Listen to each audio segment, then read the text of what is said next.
means that Hari is situated as Paramatma, not as Atma, although Atma is part of Paramatma. Offering respect to every living entity means offering respect to the Paramatma, situated in every living entity. One should not misunderstand every living entity to be Paramatma.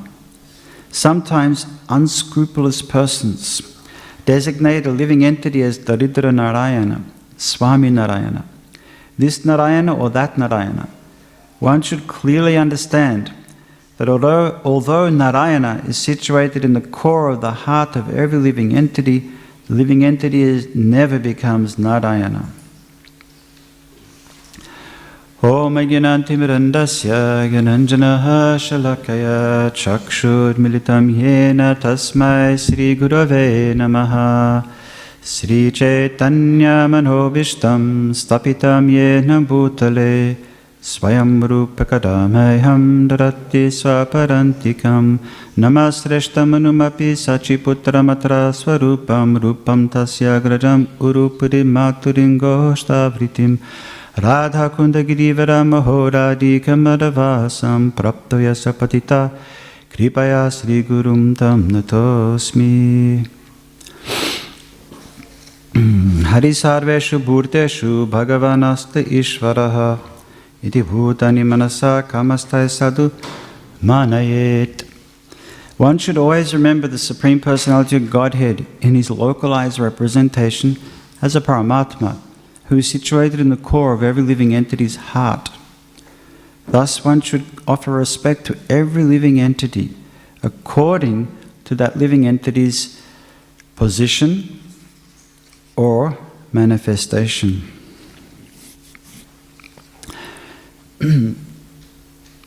Srila Prabhupada adds this qualifier here to offering respects to all living entities according to position and manifestation. That's very important. It's a very important distinction that Prabhupada is emphasizing in the translation, and it's the purport, Hari Sarveshu Bhuteshu, that we offering obeisances to all living entities because Narayan is in the heart of all living entities, but not all living entities are not Narayan. And that is a very fundamental philosophical point of departure from the Gaudiya Vaishnava tradition, or the Vaishnava tradition, not Gaudiya Vaishnava, the Vaishnava tradition, and the Advaitants, or many other philosophical schools that present themselves in the transcendental realm. So basically we have Advaita and Dvaita. In our Vaishnava line we have Ramanujacharya has his Vishishta Dvaita and Madhvacharya has Dvaita. Means they're understanding or they're emphasizing jewel. Madhvacharya's got two fingers up, right? Two, Paramatma and Atma. There's a Supreme Lord and there's a Jiva in the heart of all living entities. There's two. And the Advaitin school says it's all one. The Paramatma and Jiva become one. They're non-different. And that's what Prabhupada is emphasizing here in today's lesson, in today's purport. And it's the underlying message of the Bhagavad Gita as it is, the Śrīmad Bhāgavatam, and definitely the Chaitanya Charitamrita, that the living entity never becomes God. The living entity is always he's always a servant of God. And that is the desire of the living entity. That is the goal of the enlightened soul, is to become a servant. Svabritya britya paricharati britya britya. To become a servant of the servant of the servant of the servant of the Lord. Because in that consciousness, we understand that we're subordinate to God. And we don't want to be subordinate because we're in this material world to become Ishvara. Ishvaraham aham bhogi. I'm the God, I'm the controller, I'm the enjoyer of everything that I survey. So that is a very important philosophical point that is reinforced through our philosophy and reinforced throughout the practical application of our philosophy. It's reinforced in how we live, how we interact, how we communicate with each other. We communicate with each other as servants of Krishna. We communicate with each other, we interact with each other as servants of Krishna, co-servants of Krishna, colleagues. We're colleagues here in this institution, and we're learning to become subordinate to the Supreme Lord. And we do that through chanting the holy name of the Lord. We do that by hearing about the glories of the Lord. Because when you hear about how glorious Krishna is, the vibhuti yoga of Krishna, then we understand we can't compete. We tried to compete so many ways, but we fell short in many times of trying to become the supreme controller. We have some influence in the material world. Everybody has some control, but we don't have supreme control. And that supreme control is reserved for Krishna. He's the Param Brahma Param Dhamma. He's the supreme Brahman, he's the supreme Dham, he's the supreme consciousness. That is Krishna. And we learn that just it's not just a philosophical, esoteric, ethereal concept, but it's something which is tangible, that Krishna is God. When we understand the greatness. Recently, last week, we went to visit my brother-in-law, and he's starting to do all this trekking. He goes on these long walks, solo walks. He doesn't like to communicate much. He doesn't get into communication much with other people. So he goes on long walk, a 15-day hike through the middle of Central Australia, and it requires a lot of training and a lot of determination and a lot of willpower. And to control the mind, to be walking for 30 kilometers a day or something like that, 25 kilometers, like doing Govardhan Parakram every day for 15 days, walking that far. But through extreme heat and through gorges and through forests and through jungles and through desert and all different types of terrain, water, up to here sometimes in water, and they have these floating bags waterproof bags that they put all their things in, and they swim across the river. So he does all this very adventurous stuff, and he was showing us his role models, his heroes. So he has them all saved in his YouTube channel, and they're all these guys that do these amazing treks, and girls that do these amazing treks around Australia mostly, and Tasmania and all these far out places. And they do it, they put it up on Insta, and they have big followers and stuff on social media. And you can see that they're really experiencing nature, that they're out there with nature, and they're not competing. They're out there and appreciating Krishna's creation. They don't understand it's Krishna's creation, but it's a form of you can say Brahman realization. It's a form of realizing the opulence of God. It's a first stage, an early stage, and it's a stage that we can use to introduce people to Krishna consciousness through nature, through the beauty and the splendor of Krishna's creation. And to appreciate that, we start to make some kind of a step toward Krishna. So this material world, like, going on from that Brahman realization, in the third canto of the Bhagavatam, there is a chapter called, I think it's the fundamental principles of material universe or something, and it's the description of Virat Rupa. I think chapter 26, I think, in the third canto. And there it says, it describes all the different aspects of the nature, of the material energy, of the air, of the sky, and of the sea, and all the different senses, and everything that we see and perceive in the material world. And then there's a description of the demigods, of all those different aspects of creation. So Agni, who enters into the mouth, I think, of the Virat Purusha, and still the Virat Purusha, he doesn't move. He's not disturbed. He doesn't get up. Nodati tashta tada virat. He doesn't uttishta. He's not moving. He doesn't stand up. He doesn't awake. He's lying down in the water. He won't get up. And then Indra enters into the ears. I think Indra enters into the ears, and still the Virata Rupa, he doesn't wake up. And finally Lord Brahma enters into the heart, of the Virat Purusha with intelligence. With his intelligence, he enters into the heart, still doesn't move. And then Lord Shiva enters into the heart with his with ego. He enters into the heart and still nothing doing. No uttishtata. He doesn't stand up, doesn't awake. But when consciousness, when the supreme consciousness or Paramatma enters into the Virat Rupa, uttishta, salilat uttishtatat. He wakes up, he stands up from the water and he awakens. It's a very long description, and it's a very beautiful description of the Virat Rupa awakening because of that consciousness, super soul. And it's the super soul in the heart of the living entities that awakens us, the super soul in the heart of the living entities that reminds us, that prods us, that directs us, that guides us. In the 18th chapter of the Gita, we've been studying the final shlokas of the 18th chapter from 1861, I think. Ishvara Sarvabhutanam. Hrideshu Junatishtati. Krishna is in the heart of the living entities. Hrideshi. He's situated in the heart. He stays in the heart of the living entities. And he's directing the wanderings. Brahmayam Sarvabhutanam. All living entities are wandering over the universes. Krishna is directing them. And we see that, we perceive that in many, many ways. We have a word in the English language called serendipity. You know that word? Serendipity? You've heard that? It means something happens by chance, but it's a good thing that happens, not like a bad thing that happens, but something favorable happens by chance, serendipitous.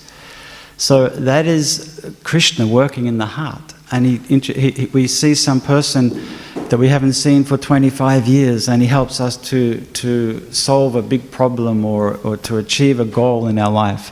And we didn't plan to meet them, and we just see them out of the blue, and we say, well, what a coincidence. But that coincidence is Paramatma. That coincidence is the super soul bringing together different living entities at different times.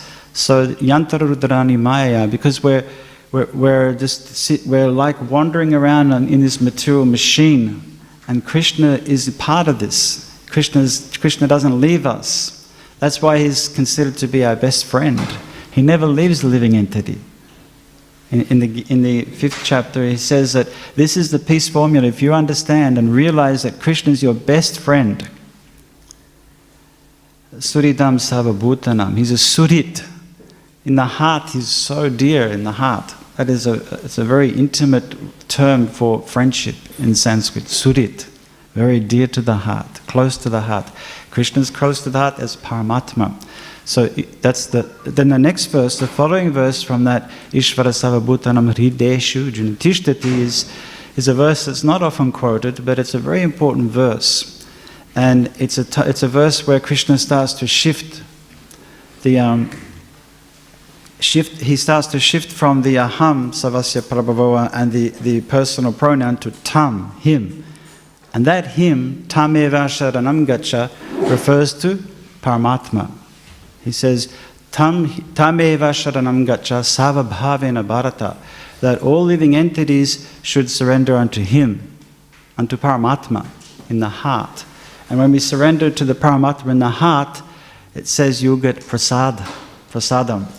Tvat prasadat param shantim. The prasad that you get, the mercy that you get from surrendering to the super soul in the heart, and Krishna says that super soul is Krishna, Prabhupada says that super soul is Krishna. Savasya chaham hridi shani vishto. That is Krishna. By surrendering to Krishna in the heart, then you get peace, supreme peace. Param shantim. And from and another thing that you get is stanam prapsasi shashvatam. You get the eternal supreme abode of Krishna by surrendering unto the Lord. And yesterday we had the question, what does it mean to surrender in a moment, in 1 second? Prabhupada says, and you don't have to take lifetimes to surrender. So another aspect of that surrendering, sharanam gacha, is that it's a continual process. It's not something that we do once and we say, I surrendered, and then everything else I can do anything else, I can do whatever I like, but I surrendered one day. A few weeks ago, a few years ago, I surrendered. But the surrender is something that is is apparent according to our activities, what we do, and according to our decisions, according to our thought processes. That reflects our level of surrender. That's a definition of love. In the Raghunath Das Goswami says that one's internal meditation is apparent according to our external activities. What we do in this material world is a reflection of what we're contemplating, of what we're thinking, we're meditating upon. So we have to train the mind, train the intelligence, train the senses in such a way that we're always fixed on the goal of life, continually surrendering. Am I surrendering now? Is this another opportunity to appreciate Krishna's hand? Can I see Krishna's hand in this particular situation, in this difficulty, or in this fortunate opportunity? Oftentimes when things are going good, we forget about Krishna completely. And then only when the plane starts falling out of the sky, we start praying to God, praying to Krishna. But when things are good, it's like, yeah, I'm all good. All good. So the Bhagavad Gita is teaching us this throughout the Gita. Like in the second chapter, we're hearing very much a description of the soul, Atma. We hear the description of the soul and an analysis of the soul, detailed analysis of the soul, the qualities of the soul, and the function of the soul, the activities of the soul, how the soul is situated in the body. And then throughout we hear how the soul has a relationship with Krishna, and we develop that relationship with Krishna through our practice, through kirtan, through japa, through deity worship, through association with the devotees, through Panchanga Bhakti. And that is very much it's very much a result of our understanding of Bhagavad Gita. What we're doing is because we have philosophical knowledge, we have conviction. We know what we're doing because there's some system behind it. As Keshav was saying yesterday, these verses, many of these verses here in this section, they're directly, Rupa Goswami has taken these points and has presented them in the Nectar Devotion. This is very much the inspiration for the Nectar Devotion, this section. And you can see some of the Sanskrit is very much the same as Nectar Devotion. You hear it, Guru Parashraya, you'll hear this terminology is very similar because Rupa Goswami is taking it from Scripture. He's not manufacturing some ideas about bhakti, he's taking bhakti from the Śrīmad Bhāgavatam and from many other Vedic literatures, but primarily from Śrīmad Bhāgavatam. In the Chaitanya Charitamrita, there's a story of a brahmana, and he worships a Shalagram Shila and a deity of Bal Gopal, and he carries them around his neck. Wherever he goes, he has a Shalagram Shila and Bal Gopal deity. He carries that deity with him, and he sometimes lives in the forest and he eats fruits and roots and what's available, and sometimes he eats in a brahmana's house. He's a brahmana, so he will only eat in a caste brahmana's house. And one day he arrived at the house of Jagannath Mishra, and Jagannath Mishra could see that he was a very effulgent personality. This is a Vaishnava sadhu. He's not an Advaitan traveling around Ekadanda. He's a very advanced devotee. He's carrying around the Supreme Lord around his neck. And so Jagannath Mishra was very honored and very pleased to welcoming him to his house and offered him a seat, a nice seat, and water and pleasant words and worship. And then he begged him to cook in his house. This is a tradition. It's a different concept in this contemporary modern world that someone comes to your house and you say, would you like to go to the kitchen and cook? But it's not, we like cook for our guests.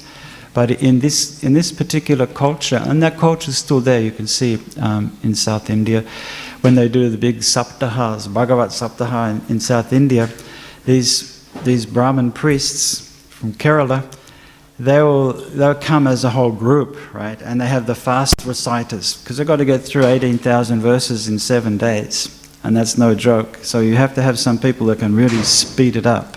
So you have the Pandit who will speak and give the punch. He'll really analyze the text and go through a particular pastime, Rukmini Vivaha or something, and then they'll have the reciters come in for 3 hours in the morning. They've got a shift, and they come in and they power through 3 cantos, bang, done, and they can go. So that what they do, this team, the Brahmanas, they come to the pandal, and many thousands of people coming to hear. They're accommodated in a house, the Brahmana's house. And they cook for themselves. They won't take from the people's house that they stay with. They bring their own stuff and they cook. Or the local people provide all the utensils and everything because they're Brahmanas, but they cook for themselves. So that tradition is still there. Definitely in South India. You see most traditions are still, aspects of the tradition is still, Vedic culture is there in South India. In North India it's something else. But it's, UP is in North India, so it's, in UP we have the most holy places, I think. But in South India you get a lot of amazing culture. And even now Westerners are traveling to South India because there's all these intrepid travel tours to South India, to Madurai and Kerala and Tamil Nadu, and they're taking thousands of people there, making good money out of South India, going to see the ancient culture of South India, which is beneficial for so many people. Anyway, so these Brahmanas are cook for themselves. So this Brahmana comes with his deity, Bal Gopal, and Shalagam Shila, and Jagannath Mishra cleans his kitchen. He begs him, please cook in our house. That will make us very happy. If you cook in our house and you take prasadam, because he's been traveling, he's hungry, then we'll be happy. We'll make all the arrangements. So we have all the cut up done and we'll have everything done. Everything will be cleaned. You don't clean it. You just cook and offer. That's your job. Cook and offer. And then we'll be happy. We'll do everything else. So he cooked, and we know that when he cooks, he's ready to offer, and he starts ringing the bell, and Lord Chaitanya appears as a baby. He's got no clothes on, so he's not Chaitanya Mahaprabhu. He's a small baby, Nimai, and it says his body is covered with the dust of the dham, and he's clothed with, he doesn't have any clothes. His clothes are the dust of the dham. And he just arrives there, and the Brahmana is just about to finish. He chants a particular six syllable Gopal mantra. And he's just about to finish his Gopal mantra, and Nimai comes and takes the rice from his plate. And then he starts to scream, what is happening? This boy has disturbed the whole offering. And Jagannath Mishra comes and he starts to chase Nimai, baby Nimai. And the Brahmana stops him. And he says, he's such a small boy, if you beat him, I'll curse you. How will he know the difference between right and wrong? He's too little. He's like a small boy. He doesn't know what is offered and what is not offered, what is bhoga and what is... He doesn't understand that. So don't beat him. He won't learn anything from the beating, so don't beat him. He told him twice this same message. Don't beat him, because he won't learn. Why you punish somebody if they're not learning something? Punishment is to teach somebody something, to change their behavior. But he won't change. If you beat him, he'll still do the same. So Jagannath Mishra put his hand in his head, his head in his hands, and he was so upset that his son destroyed his caste, destroyed his family reputation and everything, that he didn't teach his son properly.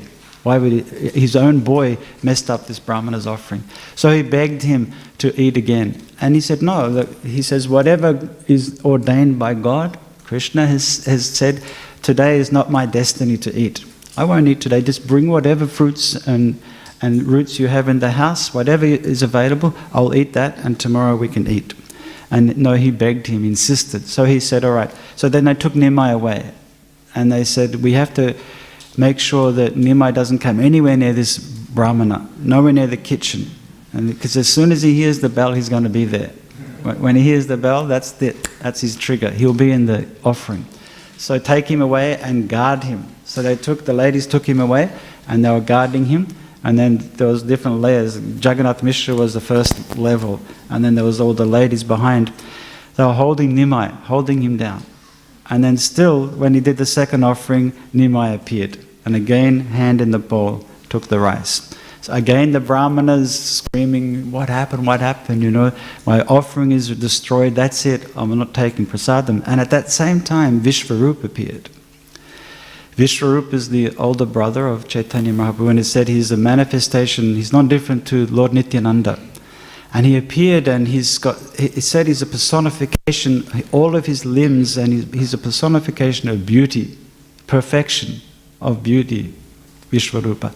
And when he appeared, the Brahmana was stunned by the form of Vishvarupa. And he's asked, whose son is this boy? Where did he come from all of a sudden? Because he'd been in the house for quite some time, and he never saw Vishvarupa. But Vishvarupa had come back from his studies, and Vishvarupa understood what was happening, that Nimai disturbed the offering twice. So Vishvarupa said to the Brahmana, they had some exchange, the Brahmana hugged him, and they had some exchange, and Vishvarupa said, please, you cook again in our house. Because Jagannath Mishra had said, you cook again, and he said, no way, nothing doing. Twice, it didn't happen for twice, I can't cook third time, it'd be ridiculous. He said, it's nearly the end of the day, it's like getting towards Mangalati time. Who cooks at 3 o'clock in the morning? Nobody cooks at 3 o'clock in the morning, says. And so he convinced Jagannath Mishra, and Jagannath Mishra was so upset. Then Vishvarupa, by his shakti, by his beauty, by his sweet words, he convinced him to cook again. So he cooked for the third time at the end of the night. But this time they took Nimai out of the compound. And they put him in a different house, and not only in a different house, in a different room. And in that room, you know, in India there's always a bolt on the outside door, not just inside, they had the bolt outside as well. So they put the bolt outside, they locked him in the room. He can't get out, he's locked from outside, he's inside the room and he's locked. So all good. So the Brahmana prepared the kitchen, he cooked again, and all of a sudden, this, by the mercy of this Nidra Devi, everybody fell asleep. Just like in Krishna's pastime, when Vasudeva was to take Krishna across the Yamuna, everybody fell asleep. So everybody in the whole place fell asleep except for the Brahmana. Wouldn't work if the Brahmana fell asleep. But everybody else fell asleep in the compound, in the house. And mystically, Lord Chaitanya, Nimai was able to get through the lock. He was able to appear in front of the Brahmana. And he appeared in front of the Brahmana, and the Brahmana saw him coming this time, and he said, oh no, you know what? He's coming for the third time. What, this guy, nothing can stop him, you know? Nimai said to him, what is the problem? Every time you're ringing the bell and you chant my mantra, I'm coming. And there's no problem, there's no fault. If I come and take the offering, there's no fault. You're saying come and take the offering. And so I come and take the offering. And he says, many times we've been in this situation, and you came to the house of Nanda Maharaj, and the same thing you cooked for me in the house of Nanda Baba before in Krishna Lila. So you don't recognize me now, but we eternally have this rasa of cooking and eating together. And then Nimai manifests 8 arms. He manifests this special form of 8 arms holding a conch, club, lotus and disc, and he had butter in one hand and he was eating from the other hand the butter, and in another 2 hands he's playing a flute. He's eating butter and playing a flute, and he's got his club, conch, lotus and disc in his 8 arms. And the Brahmana then, he collapsed. The Brahmana fell on the ground. If you saw a Lord in 8-arm form, you'll collapse. So he collapsed on the ground. And then Nimai woke him up, he brought him back to consciousness, and he told him the whole reason why he appeared there, because he's the super soul. Nimai is Antarami Shakti. He's referred to this in many times. In the Chaitanya Bhāgavatam, in the Chaitanya Charitamrita, Lord Chaitanya is always referred to as the Antarami Shakti. He's the super soul in the heart of all living entities. And because he said, because I'm in the heart of all living entities, I'm in your heart. I'm in the heart of the Brahmana. I know your desire. I know that you want me to come. I know you want me to come and eat. So therefore, I appear before you as a super soul, a manifestation of the super soul, Paramatma. Chaitanya Mahaprabhu, Nimai, baby Nimai, he's Paramatma. So he told him not to tell anybody, that he would be ruined if he told anybody about this revelation, about this manifestation of the 8-arm form.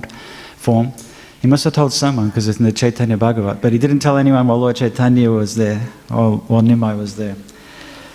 So that pastime is not only to get the attention of the children in the Bhagavatam class, and the adults like to hear about Nimai, of course, but it's a nice meditation on the Krishna's Paramatma. He's in the heart of the living entities, and he understands our mind. He understands our mood.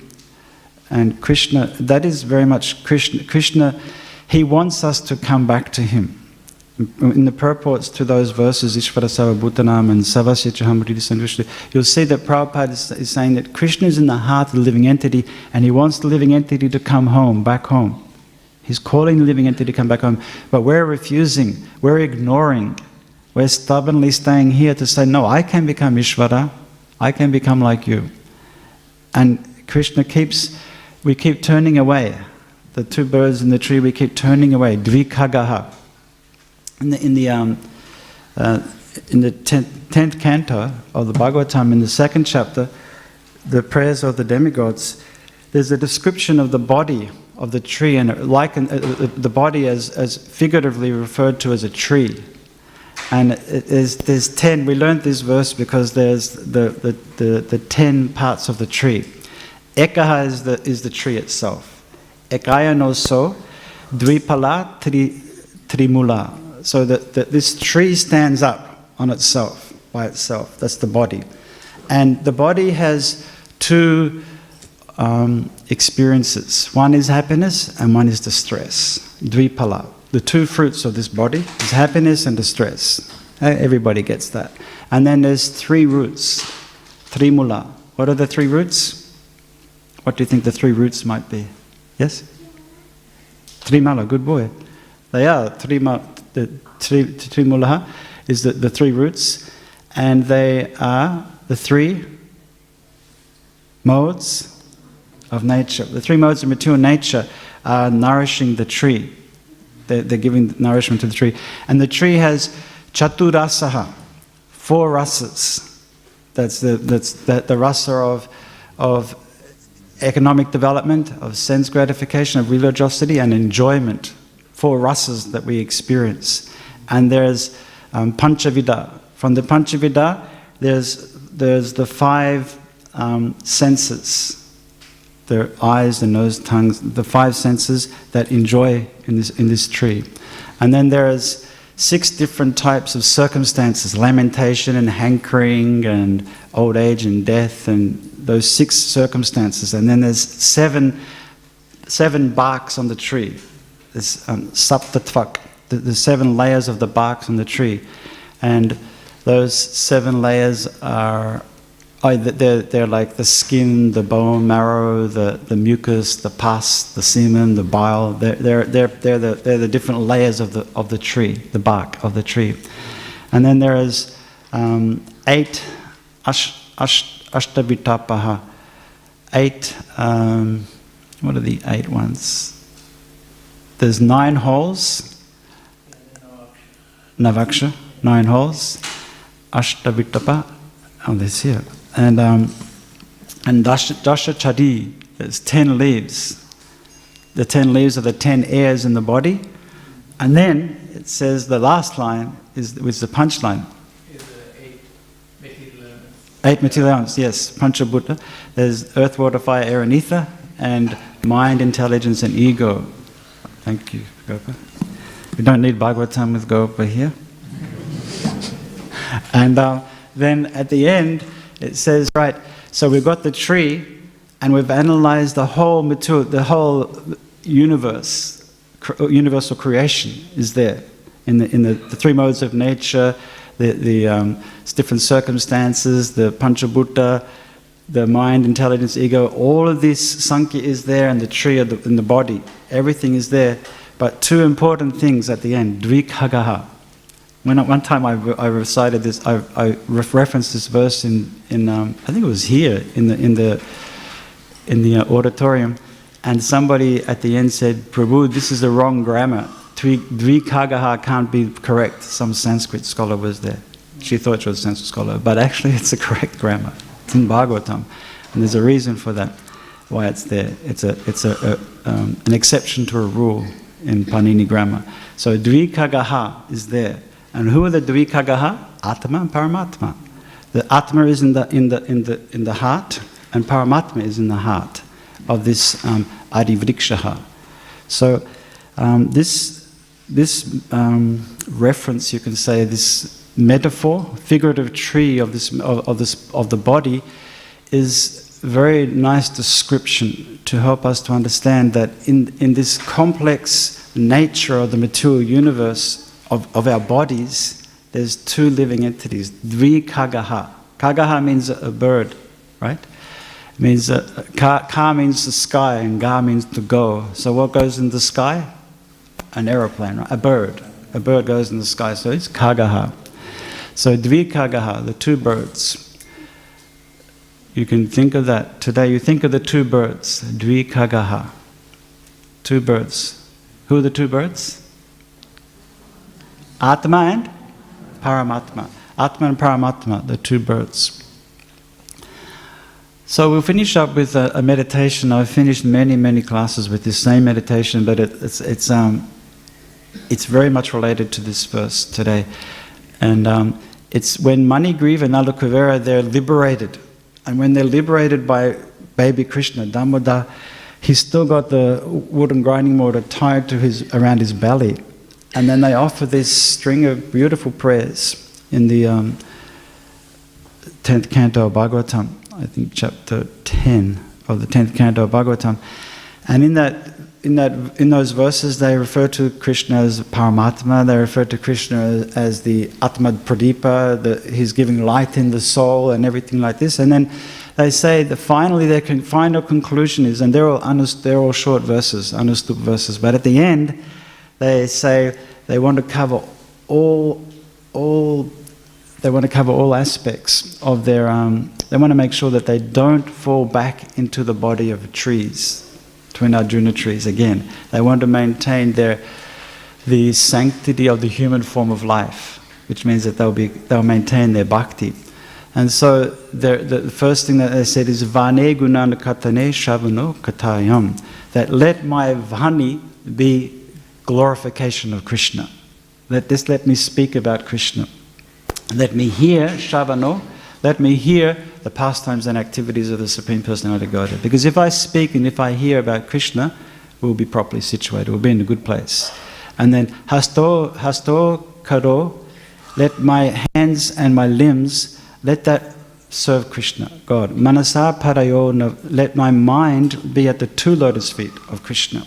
Let my mind be focused on Krishna. And then the line for today is Smrityam Shiras Tava Nivasa Jagat Praname. He says, let my head offer obeisances to all living entities in the universe, everywhere. Shiras. Let my head go down to the Jagat Praname, offer obeisances to everyone in the universe. Why everywhere in the universe? Why to everything in the universe? Because Krishna is in everything in the universe. He's in between every atom of the universe. He's in the heart of every living entity in the universe. All the 8,004,000 species of life are Krishna, have Krishna within them. And so we offer respects to them according to their position and manifestation. That's Srila Prabhupada's qualifying statement here. We offer obeisances that they're not all Narayana, they're not all the Supreme, they're not all equal. So we offer according to their position and their manifestation, but we offer respect. And that is Chaitanya Mahaprabhu's teaching in Shikshastakam, to offer respect to all living entities. Not to expect respect, but to offer respect to all living entities. And that is the secret of being able to Kirtaniya Sadahari, to always be able to chant the holy name of the Lord, is to maintain that mentality of respect to all living entities. To see every living entity as somehow or another connected with Krishna, part and parcel of Krishna. And that's why we offer obeisances to everybody in the universe. And then the final thing is, let me see the Vaishnavas. Let me see the devotees of the Lord, because when we see the devotees of the Lord, we automatically remember Krishna. We cannot but remember Krishna by seeing the devotees of the Lord. So it's a very big topic, Paramatma and Atma, and there's many things we haven't covered, of course. One very beautiful verse in the 13th chapter, many verses, the 13th chapter is about Paramatma, Paramatmeti, iti uktaha. In the 13th chapter it says that the Paramatma is the Upadrasta Anumanta. The Paramatma is the overseer and the permitter who's in the heart of the living entity. And he's the Kshetragya. We're in a field, in this body, it's the field, the Kshetra, and the one who's a Kshetragya is Atma. The Atma is Kshetragya. But there's also another Kshetragya, Kshetragya Chapi. That is, Krishna says, I am also a Kshetragya, but he's the Kshetragya of Sava Kshetreshu. He knows all the Kshetras. We know one Kshetra, Krishna knows all the Kshetras. So, 13th chapter we can get a lot of detailed information about Paramatma and nature and consciousness and the Atma. We'll finish here and ask if there are any questions or comments or reflections on the class today.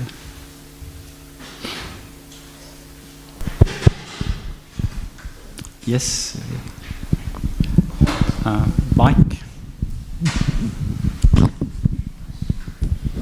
Hare Krishna, Prabhuji. Thank you for the nice class. Prabhuji, you mentioned how Krishna says in Bhagavad Gita that he's seated in everyone's heart. So Prabhuji, we've also heard in lectures, we always hear that Krishna, we need to clean our heart with devotional service and chanting, then only Krishna can come and sit in our heart, because he doesn't come and sit in a contaminated heart. So when Krishna is already seated in our heart, then why do we clean? What is the change in devotees? Nice question. Wow. Krishna's in the heart, and if Krishna's in the heart should be cleaned, right? And we prepare the heart for Krishna to come and sit in the heart. That's why we do our bhakti. We're preparing the heart for Krishna to sit, but he's already there in the heart. But he understands our level of consciousness. He understands our level of awareness of his presence. And the more we clean the heart, Krishna's watching us clean the heart, the more we clean it, the more he becomes manifest, the more he becomes realized, the more he becomes a reality, because he sees that we're doing the hard work. And it's not that he doesn't go, he never leaves the living entity alone, he's always with the living entity. But he as he sees us doing the hard work, or the work of bhakti on the heart, bhakti is the affair of the heart, when he sees us working on the heart, he becomes more and more inclined to more and more prominent in our lives. So he becomes more and more manifest. He'll appear there. He's always there, but he becomes more obviously aware. We become more obviously aware of his presence in the heart. It's like sometimes when you clean the room, when you clean your desk, you always have your keyboard on the desk, but you don't always see it because there's so much clutter there, so many things over the keyboard. It's always there, but when you clean up everything, you see there's the keyboard. It's always there. So Krishna's in the heart. When we clean up, we can really see him, and then he really manifests. Is that okay? Thank you, Prabhuji. Something else?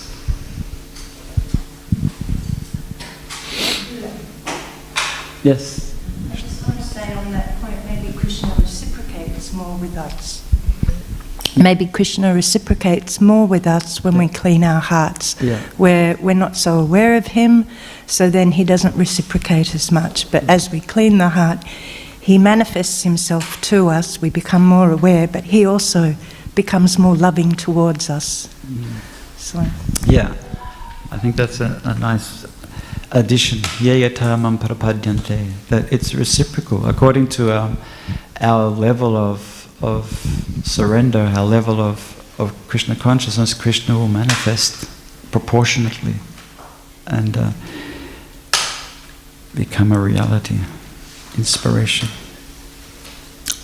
Go, Prabhu. Mike.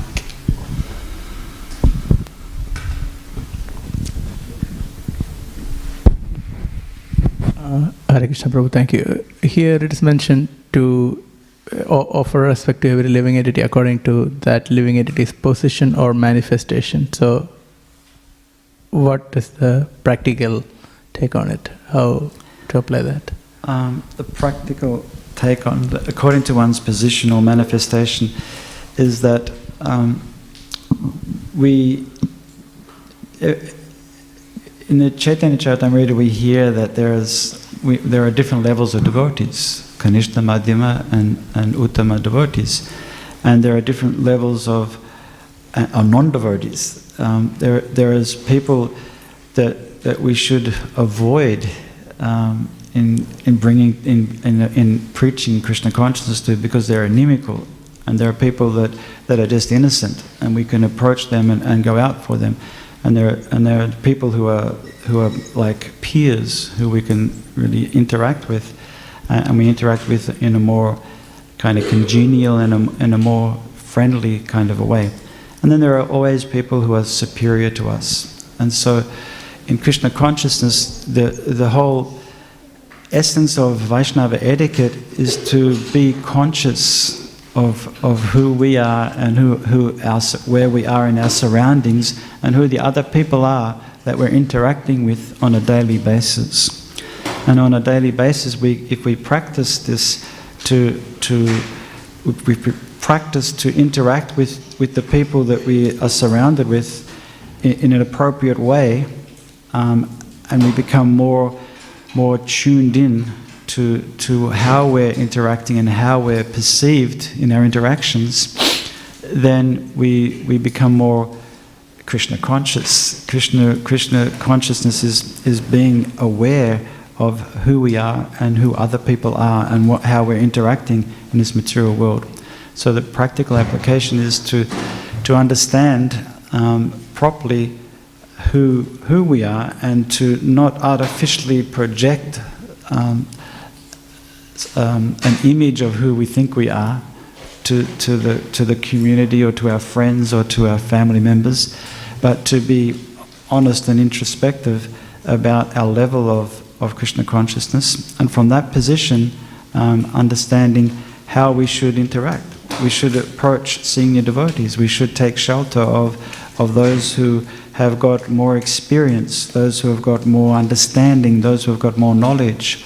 And for them we should offer respects and serve them. And for those who are similar to us in age and in knowledge and in experience, then we develop friendship, close friendship with them. But friendship with respect, and it's not something which is like a mundane friendship, that we're just expecting some negotiation, but it's a friendship with respect, and a friendship that develops over time through service to the spiritual master, through service to the devotees. That friendship will increase and develop. And to those who are beginning Krishna consciousness, so who are just taking up the process of bhakti, then we open up our hearts to them in a different way. We give them an opportunity to take shelter. We give them an opportunity to hear, give them an opportunity to serve, and treat them with kind of compassion that's required to develop a relationship, and treat them with dignity. Not that they're younger and they're inexperienced and they don't know much, so that we can just push them around and do whatever we like with them, or order them around or something, boss them. But we cultivate them. So, and for those who are really inimical, we really steer away, because it's an offense to preach Krishna consciousness to somebody who's not ready for Krishna consciousness. And the offense is that it can disturb us. If we try too hard, over-endeavor to bring Krishna consciousness to somebody who's very, very inimical, then it won't help our bhakti.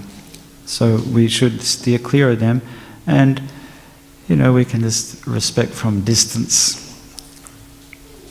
I think that's some practical. Did you want to add anything? Go for it. Nothing. Thank you. Thank you for the question. It's interesting that Prabhupada put that in there at the end of that. Jade. Hare Krishna, thank you for the nice class.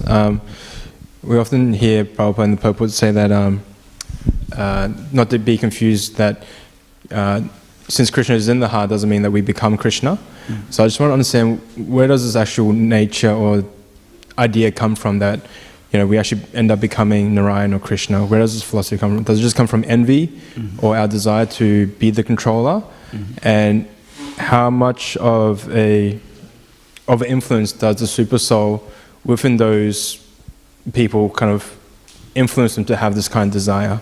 Because you said that the super soul gives us direction in our life. So how much does the super soul have effect in that aspect? Well, thank you for the question, Jade. I think the super soul does three things in the Bhagavad Gita. It says the super soul gives knowledge, it gives remembrance, and forgetfulness. So those three considerations are there in the aspect, in understanding the sanctioning of the super soul on the living entity. So the living entity who wants to become God, Krishna is giving forgetfulness to them. It's forgetfulness that the super souls, allowing them to wallow in their misconception or their misidentification of their material body, their false designation. And so, we desire this, and Krishna is saying, well, it's your desire, you do it. Yatech chasita tat kuru. In the next verse from that, tameva sharanam gacha, Krishna says, you think about this, I've given you all this knowledge about the soul and the Paramatma, the super soul. I've given you this guyat taramaya, the most confidential knowledge I've given to you to surrender to God. Then vimrishai tad asheshina, contemplate, think about it carefully. Think about it carefully, and then yata ichchasi. Do whatever you do what you want to do. So you have that independence. The jiva always has the independence to go this way or that way. That's why we're called tatastha shakti. We can go material, we can go spiritual. So you do it what you think is best for you, you do that. I've told you what's best, then what is your inclination? So we always have that independent nature, that independent quality. And part of that, as you said, that identification with Narayan is envy. We're envious of Krishna, we're envious of God, we want that position, we want the supreme position. So the root cause of it, Prabhupada often said, is envy of the Supreme Lord. And oftentimes when we're criticizing others, for example, means that envy is still percolating, it's manifesting itself. We're criticizing because we somehow or other are considering ourselves better. We think that we're in a better position, and we envy that position that person's in. And so we think that if we put them down, we'll be in a higher position. And that's what we did to Krishna. So we try to minimize Krishna's position by maximizing my position as a controller, as God. So I hope that's helpful. Anything else? Yes, Jai Sachi Prabhu. It's supposed to be Jai Sachi giving class today, so you can give a class. Hare Krishna Prabhu. Anybody has been in the movement, read Bhagavad Gita, has read this, that there's a super soul and the soul in the body. We all know that. And one of the reasons we don't pay respect to others is because we don't have this realization there is the super soul in the body. We mostly see the other person as an Atma or another individual. How do you come to that realization that there is a super soul what kind of things we have to do, what kind of meditation we have to do so that we can see Krishna everywhere in everybody so that we can pay that respect. Super Soul Realization. That was the name of a book, Super Soul Realization. One way to realize the Super Soul in the heart of all living entities is very much like I mentioned about my brother-in-law, how he perceives he's starting his journey toward God through nature. And many people do, through their wonderment of Krishna's energy, through the mountains and through the rivers and through the sunset and all these beautiful aspects of Krishna's nature. So Krishna says in the Gita, Prabhupada says, how can you not see Krishna? Someone's asked Prabhupada how to see Krishna. How can you not see Krishna? Krishna is he's in everything. Rasoham apsukontiya. Krishna is in the water. Krishna is Shashi Surayaha. He's the sun and the moon. He's the Himalaya mountain. Things that can't move. It's Krishna. You think of what is the biggest aquatic animal? Something that's really big in the ocean. A whale. Krishna's the whale. So he's whatever's big and whatever's great and whatever's, whoever wins anything, any tournament or who's ever famous, it's an aspect of Krishna. Someone who's got that great ability, you can see Krishna. Sometimes you see them. You see, Usain Bolt, and he wins the 100 meters dash, and he walks around to the crowd going like this. Look at me, I'm the greatest. Or Muhammad Ali, he was the best fighter, and he was like, nobody can touch me. But material energy can sort them out. So, unfortunately, I see that when I see these sportsmen and they get up there and they just do these soccer players and they go around to the crowd and they take off their top and they show their muscles, how good I am. It's like Krishna gave them the strength to do that. They gave them the skill to do that. So we can see Krishna in all those things. When you see something very, really outstanding, that's Krishna. Only Krishna's got that capacity. The intelligence of Einstein is Krishna, Prabhupada said. Where did Einstein get his intelligence from? Krishna. So everything that's really outstanding is an aspect of Krishna. And when we train the mind to see Krishna in the earth, in the water, the fire, the ether, the mind, intelligence, then you can't not see Krishna. It's a matter of just training the mind. That's why the 7th chapter is there and the 10th chapter is there, to teach us how to see Krishna in his different aspects. And then when we train the mind like that, we can't avoid Krishna. And the last thing I would say there is that Prabhupada once said, in terms of becoming one with God, becoming Narayan, he once said, why become one with God? We can become better than God. We become greater than God. We control God. The devotee, one of the qualities of pure bhakti, of pure devotional service, is that the devotee has a capacity to control Krishna. Mother Yashoda is glorified in the Bhagavatam because she's got a position higher than Lord Brahma, higher than Lord Shiva, higher than Lakshmi Devi, because she controls Krishna. She controls Krishna with her love. She binds Krishna with her affection, with her love for the Supreme Lord. She doesn't become Krishna, she becomes she becomes better than Krishna, faster than Krishna, smarter than Krishna. So Prabhupada said that in a joking way. Why we become? What's so good about becoming God? We become better than God. We become better. We can control God. And yes, Prabhu. Luke. Hare Krishna, Prabhu. Thank you. I really took a lot from this class.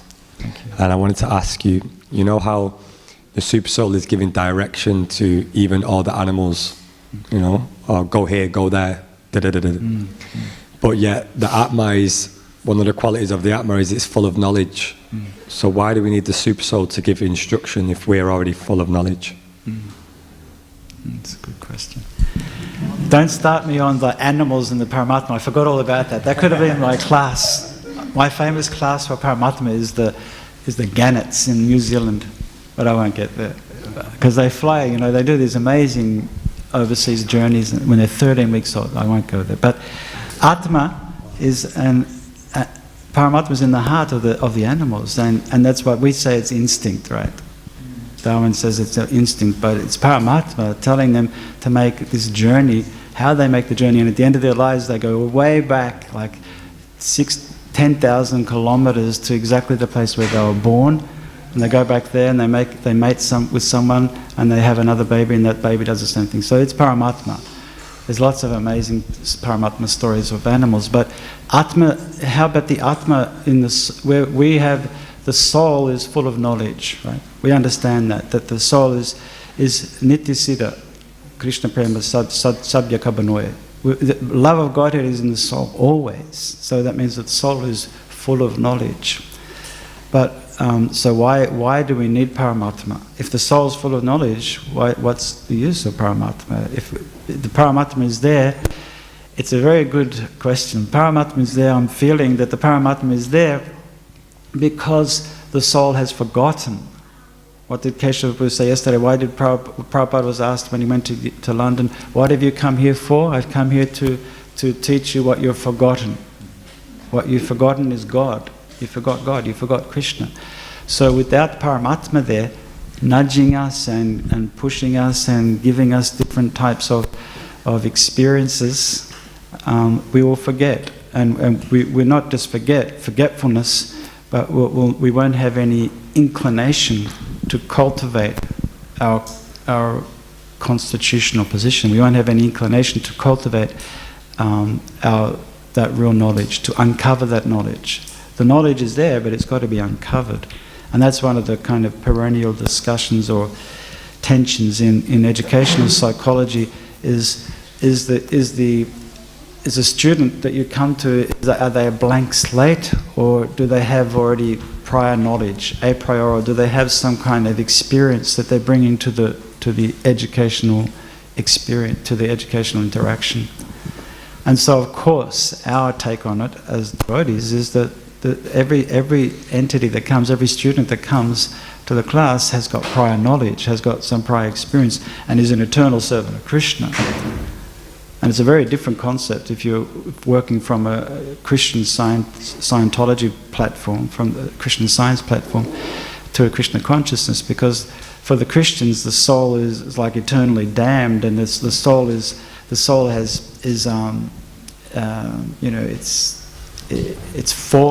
is fallen, but in a way that's disgraced and it needs to be redeemed.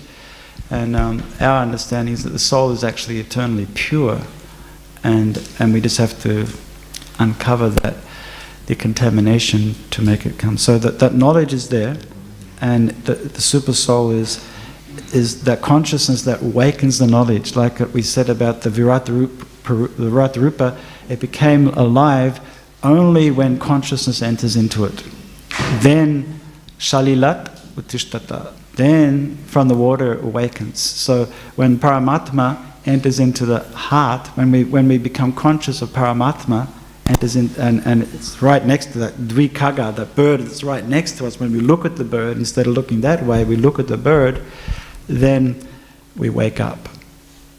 Then we're in this Tamasima Jyotigama. Vedic aphorism, famous Vedic aphorism, is we go to the light. Don't stay in darkness. Tamasima. Don't stay in darkness. Go for the light. Turn on the lights. That was a famous Australian political slogan in the 1970s. The Gough Whitlam government. Turn on the lights. We've had too many years of this liberal government, 25 years of liberal government, useless government. Turn on the lights, and they won the election. Anyway, so we turn on the lights. Bhagavatam. Hare Krishna. Prabhu, you had a question? All good? Hare Krishna. Grantaraja Śrīmad Bhāgavatam ki, Śrīla Prabhupada ki, Gopimanandi.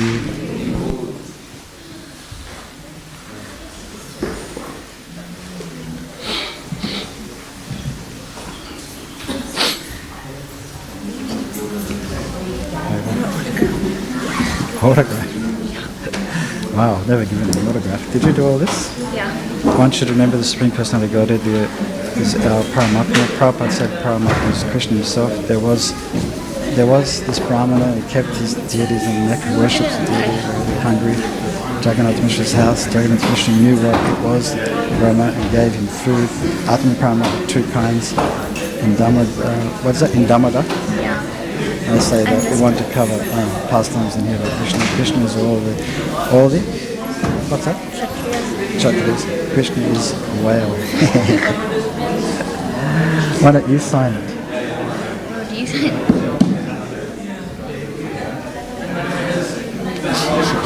What's your name again? It's a great name. I used to learn Sanskrit. Yeah.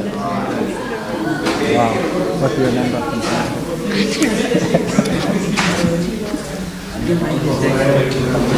Signing. Where's your notes? Is that me? It's Paramatma. Oh. What does that say?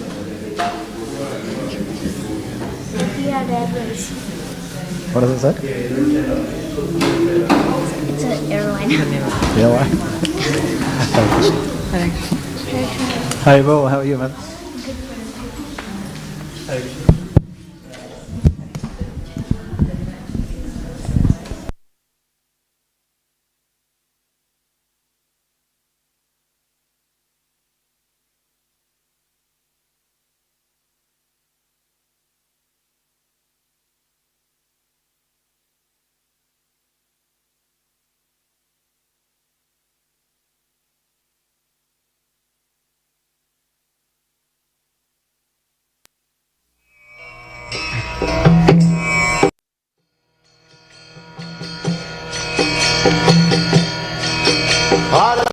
Hare Krishna, Krishna Krishna, Hare Hare, Hare Rama,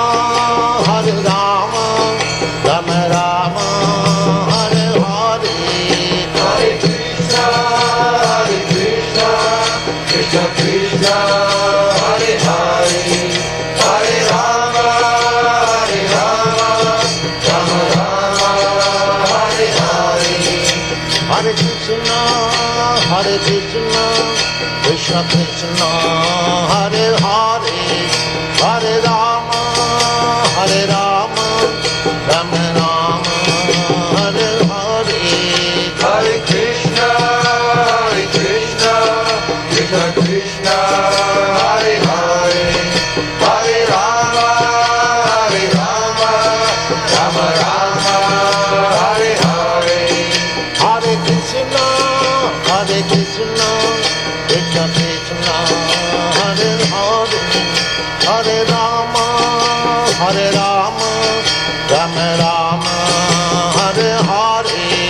Hare Krishna, Krishna Krishna, Hare Hare, Hare Rama, Rama Rama, Hare Hare. Hare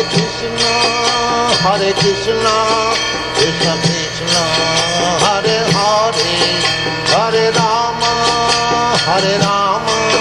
Rama Rama, Hare Hare. Hare Krishna, Krishna Krishna, Hare Hare, Hare Rama, Rama Rama, Hare Hare. Hare Krishna, Krishna Krishna, Hare Hare, Hare Rama, Rama Rama, Hare Hare. Hare Krishna, Krishna Krishna, Hare Hare, Hare Rama, Rama Rama, Hare Hare. Hare Krishna, Krishna Krishna, Hare Hare, Hare Rama, Rama Rama, Hare Hare. Hare Krishna, Krishna Krishna, Hare Hare, Hare Rama, Rama Rama, Hare Hare.